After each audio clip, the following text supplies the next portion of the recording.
Brad Garrett joins us, ABC News crime and terrorism analyst. Brad, you're taking a look at all of these natural disasters combined. What's going on? Well, if you look at this, McGraw, collectively, we're just having more and more of them. You know, we can argue about what causes them, but if they happen, they happen.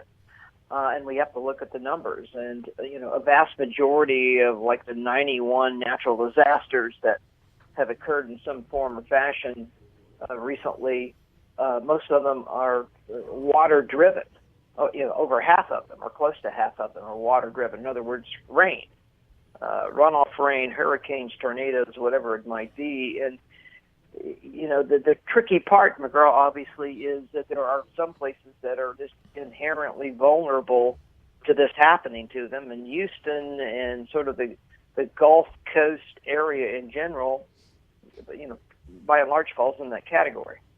Yeah, you know, they're saying, you know, the last time this happened was 50-some-odd years ago with 40-some-odd inches of rain. But Houston is very different 50 years later, right? There's a lot more concrete and a lot less open land for the water to sort of seep back down into the earth. Right. The wetlands basically have largely disappeared, which would absorb some of the water, obviously not 50 inches.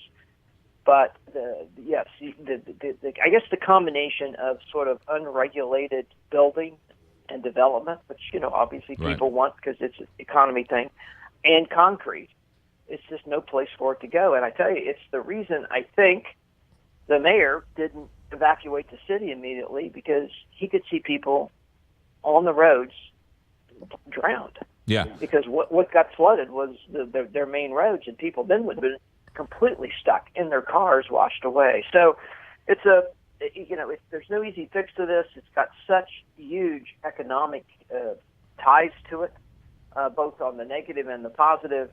But, you know, fixing this, you know, you can only fix this, I guess, McGraw, so much. It's sort of the reality of where you live.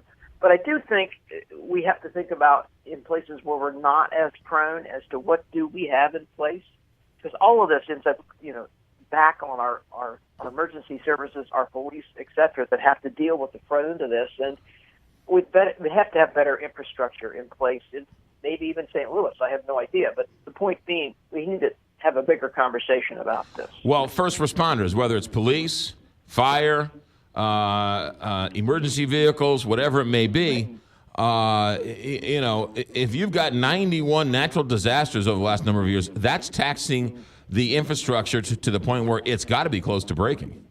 Of course. And you only have so many people.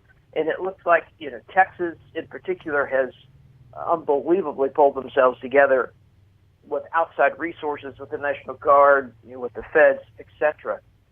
You know, it's a much sort of better picture, I suppose, the way it's functioned than Katrina did in 2005. So, but, you know, we still inherently go back to these vulnerabilities. If we're going to choose collectively to build them up, and if you add to that the increased number of natural disasters, which I think, again, you could argue about what causes them, but they're happening, and there's going to be more of them, that we have to accept the reality of, can we keep dealing with this? Because it's so darn expensive, obviously, each time this happens. Yeah.